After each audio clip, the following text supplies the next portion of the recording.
Hello बच्चों, आप सभी का एक बार फिर से आपके अपने प्लेटफॉर्म एजुकेशन विद सुधीर पर प्लेटफॉर्म पर हार्दिक स्वागत है। आपकी कक्षाएं पिछले 3 दिन से नहीं हो पा रही थी, कोई भी अपलोड वीडियो नहीं हो पा रहा था। मैंने आपको बता दिया था आज इमरान सर का और मेरा एक हिंदी का वीडियो अपलोड कर रहे हैं। वो लैपटॉप से पता नहीं क्या हो गया है कि लैपटॉप से हो ही नहीं रहा है, तो मैंने आपका ये वीडियो हम मोबाइल से शूट कर रहे हैं, क्योंकि अब जो चीजें हैं, जो प्रॉब्लम हो जा रही है, अब उसको हम देखेंगे क्या गड़बड़ी हो रही है, क्यों नहीं हो पा रहा है। तो हम आपको पिछली कक्षा में समास बताए थे, समास के बारे में कैसे है क्या है आप देखते चलिएगा।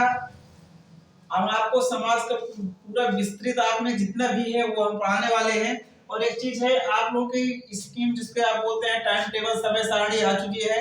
आप लोगों का एग्जाम 24 फरवरी से आपका शुरू हो चुका है और 12 जो है अप्रैल तक मार्च तक चलने वाला है। तो इन सारी चीजों को आप देखते हुए आप अपनी पढ़ाई को जो जहां है जिस स्थिति में है अपनी पढ़ाई को कंटिन्यू कर दीजिए। हमने आपको बताया था पिछली कक्षा में समास के बारे में, समास की जो परिभाषा होती है मैंने उसे भी बताया था। ये परिभाषा जो नहीं लिखी है तो परिभाषा लिख लीजिएगा। वो परिभाषा आपकी क्या है? दो या दो से अधिक, दो या दो से अधिक सार्थक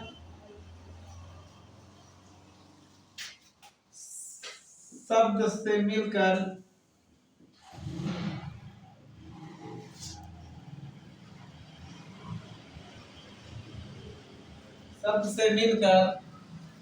एक नया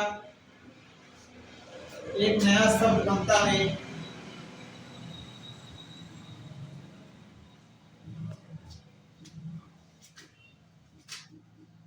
उसे हम समास कहते हैं, उसे समास कहते हैं।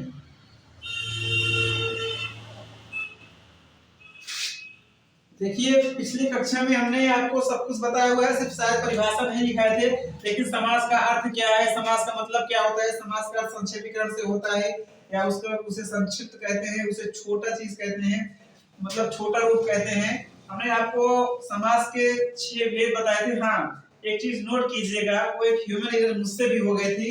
समास के प्रकार में मैंने आपको 6 प्रकार में जो लिखाया था, छठवां बहुब्रीहि समास होना था, मैंने अव्ययी भाव समास को फिर से रिवाइज कर दिया है। आप देख लीजिए समास के 6 प्रकार होते हैं, समास के 6 भेद होते हैं। कौन कौन से होते हैं आप लोग देखिएगा। पहला है आपका जो है अव्ययी भाव समास। अव्ययी भाव समास, इसको मैंने आपका इसका जो है विस्तृत से वर्णन किया है, व्याख्या बताई है आपको। उसके बाद आएगा आपका तत्पुरुष समास,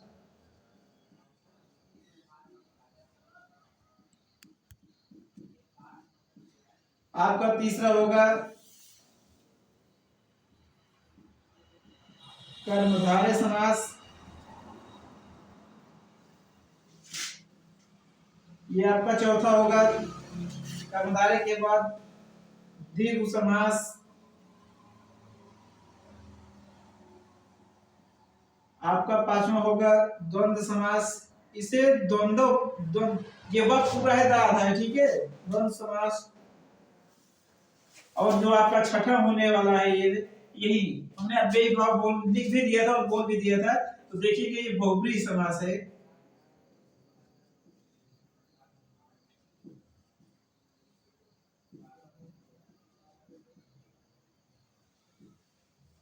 ठीक है, आपको अव्ययी भाव समास के बारे में हमने बता दिया है पिछली वीडियो में। वो क्या है, इसका नोट करते चलिएगा। इसका प्रथम पद अव्यय होता है या उपसर्ग होता है और प्रधान भी होता है। और क्या होता है?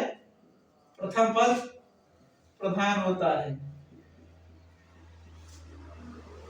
उदाहरण, इसके उदाहरण हमने लिखवाए थे। अव्ययी भाव समास के उदाहरण और लिख लीजिएगा आप। इसके 2-4 उदाहरण हमने उस दिन बताया था। जैसे हमने कुछ भी बताया होगा, लेकिन आज देखिए आप इसके उदाहरण अव्ययीभाव समास के जो उदाहरण हैं वो कैसे हैं, उनका मतलब क्या होता है, समास और समास का विग्रह जो है वो दोनों चीज हम बताने वाले हैं। एक देखिए आपका होगा यथाशक्ति। यथाशक्ति, ठीक है, यथाशक्ति का मतलब शक्ति के अनुसार।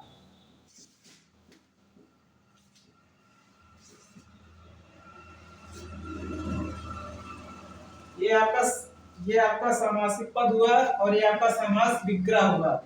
नहीं तो यहीं पर लिख लीजिए समस्त पद,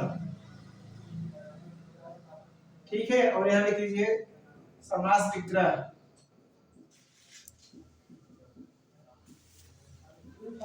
ठीक है, और देखिए एक चीज याद रखना, जब भी दो चीजें एक साथ हैं, जैसे जन जन, ठीक है, ऐसा नहीं कि माता पिता भाई बहन वो शब्द आएंगे तो वहां पर द्वंद्व समास हो जाएगा। मतलब जैसे अल्टरनेट आप चीजें कहिए बोलिए, तो वहां पर जैसे एक चीज हम बताते हैं, आप देखिएगा ऐसे क्या होता है। जैसे लिख लीजिए एक शब्द है आपका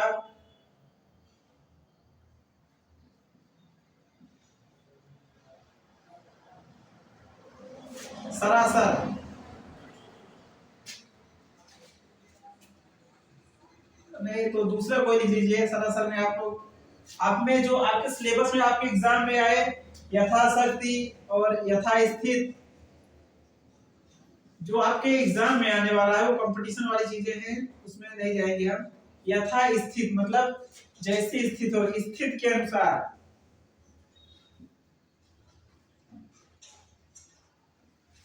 स्थिति के अनुसार। ठीक, बहुत ज्यादा एग्जाम्पल हम आपको पूरे प्रैक्टिस सेट में जब करवाने लगेंगे तब करवाएंगे। बहुत इसके एग्जाम्पल बहुत मिलेंगे। अव्ययीभाव समास के इतना समझ रहिएगा, इसका प्रथम पद जो है अव्यय होगा, ठीक है, और प्रथम पद प्रधान होगा, इतना हमने आपको बता दिया है। आपको पिछली वीडियो में यहाँ तक हमने बताया था। अब आप आगे लिखिएगा, दूसरा आपका जो है हम आपको बता देंगे, यहाँ से दूसरा हम बताने वाले हैं तत्पुरुष समास। नहीं तो पहले तत्पुरुष को छोड़ दीजिए, क्योंकि ये तीनों तत्पुरुष के अंतर्गत ये तीनों आएंगे, क्योंकि इनमें तीनों में जो है उत्तर पद प्रधान होता है। तो लिख लीजिए दूसरा जो है आपका द्वंद्व समास। क्या? द्वंद्व समास। द्वंद्व समास में आपका ये होगा, इसका दोनों पद, इसका दोनों पद प्रधान होता है।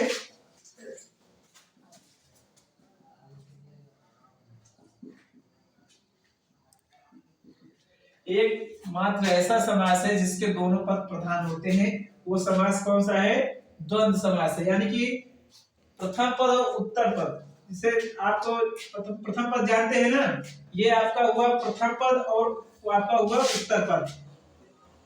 जैसे भाई और बहन,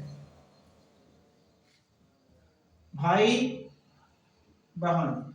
एक चीज आपको पता होगा, आपने अभी नहीं पढ़ेंगे आप, ये जो है ना, ये इसे आप हम जब विराम चिन्ह पर पढ़ाएंगे आपको, तो इसे क्या कहते हैं? ये योजक चिन्ह कहते हैं। वहां पर इसे योजक चिन्ह कहते हैं, या इसे सामासिक चिन्ह कहते हैं।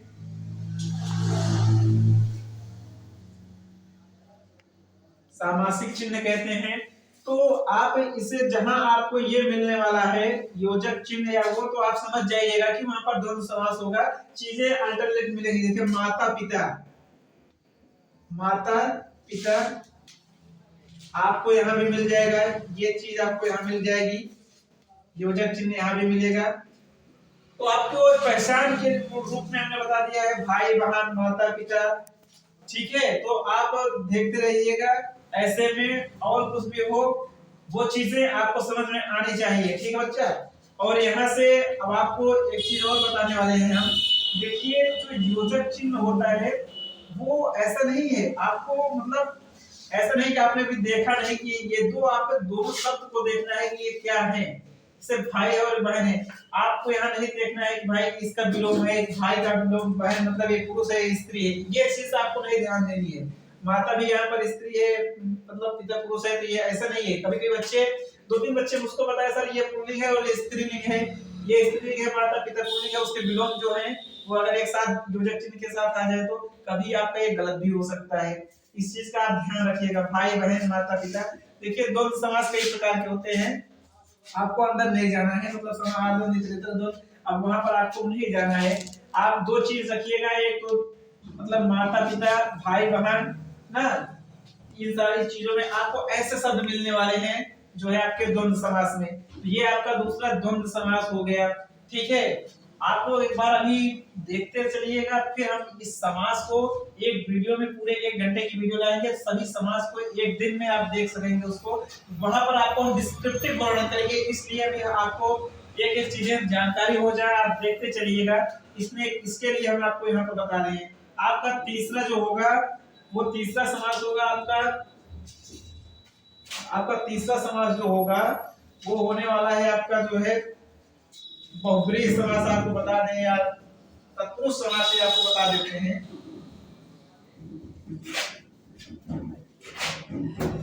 लिखिएगा, आपका तीसरा होगा, क्रम से पढ़ते चलिएगा, वो चीजें आपको याद हो जाएं। आपका जो तीसरा समास है द्विगु समास, लिखिए क्या, द्विगु समास। देखिए द्विगु समास, इसका प्रथम पद संख्यावाची होता है, इसका प्रथम पद संख्यावाची होता है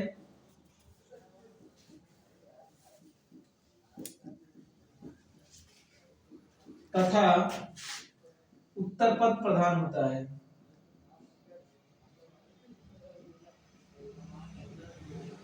तथा उत्तर पद प्रधान होता है।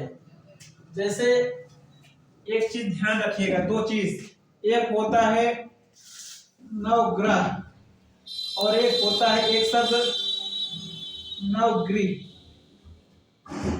अब आप बताइए कौन सा इसमें समास है, इसमें समास है, ये गलती मत करना।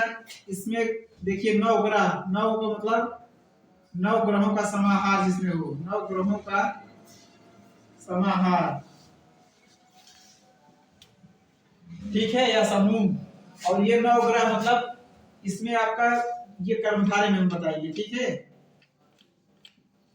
इसमें कर्मधारय समास है। आप ये देखते रहिएगा, अंतर थोड़ा थोड़ा अंतर आपको पूरा हटकर करा देगा। आप लोग कभी रट कर जाएंगे नवग्रह और ये नवग्रह में कौन सा समास है, यहाँ पर द्विगु समास होगा, इसमें जो है द्विगु समास होगा और इसमें कर्मधारय समास होगा। नवग्रह में, ग्रह में द्विगु और गृह में जो है आपका कर्मधारय होगा, ठीक है। तो यहाँ से कर्मधारय समास के और आपके ले लीजिए, जैसे कोई आपके जैसे सत, अब एक चीज है सतसई या तिराहा हुआ आपका, तिराहा, तीन राहों का समाहार, समूह या समाहार, जहां पर इकट्ठा हुआ। जैसे आपका हुआ दशा, देखिए ये चीज नहीं, आपको चीजें अष्टाध्यायी हुई, छोड़िए वो चीजें नहीं, जहां पर आप गड़बड़ाई तो वो चीज नहीं है। एक लिखिए आप पंचानन, नहीं तो लिखिए दशानन में, तो आप चल जाएंगे, दूसरा समास हो जाएगा। तिराहा हुआ, नवग्रह हुआ, तिराहा हुआ, और एक लिखिए दूसरा। अब आपके द्विगु समास में इतना हो गए हैं। द्विगु समास के बाद आपका जो है, इसके बाद हम आते हैं तत्पुरुष पर। आप ध्यान दीजिएगा, ये आपके तत्पुरुष समास, जो तत्पुरुष समास है आपका, देखिए दो चीज होती हैं, एक विशेषण विशेष से होता है, ठीक है, विधेयक एक विशेषण होता है, विशेषण और बाद में विशेष से होता है। इन सारी चीजों को हम डिस्क्रिप्टिव में आपको तब बताएंगे जिस दिन स्पेशल एक वीडियो में पूरे समास को हम बताने वाले हैं। आप अभी जानते रहिएगा, जो बच्चे मतलब एक बार पढ़ चुके हैं वो फिर से पढ़ते रहेंगे, इसके लिए हम ये 20 पीस बता देना है। समास का एक वीडियो हम ये कंप्लीट हो जाएगा तो हो सकता है इसी के बाद एक में करके पूरा समास को हम एक बार में ही बता दें। तो ये तत्पुरुष समास में हुआ आपका, आपको पता ही है तत्पुरुष समास में इसका उत्तर पद प्रधान होता है, इसका उत्तर पद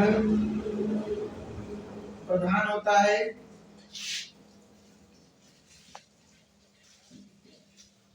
ठीक है, और वो विशेषण विशेष भी होता है, तो उसके लिए आप अभी आपको हम फिर जब बताएंगे तो उस वाले वीडियो में और डिटेल से बताएंगे, हर एक चीज को डिटेल में बताएंगे, क्योंकि अभी उतना बताएंगे तो वीडियो बहुत लंबी हो जाएगी। इस वीडियो को हम फोन से ही शूट कर रहे हैं तो उन सारी चीजों का नहीं, लेकिन आप इसके उदाहरण देखते चलिएगा। जैसे राजपुत्र हो गया, इसका समास विग्रह करेंगे तो राजा का पुत्र होगा। ठीक है, और जैसे दूसरा हो लिख लीजिए जो है, एक राजपुत्र हो गया राजा का पुत्र, और दूसरा लिखिए विद्यालय,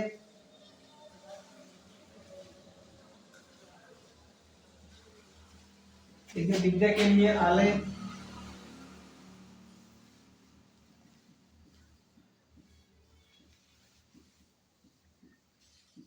ठीक है, और एक लीजिए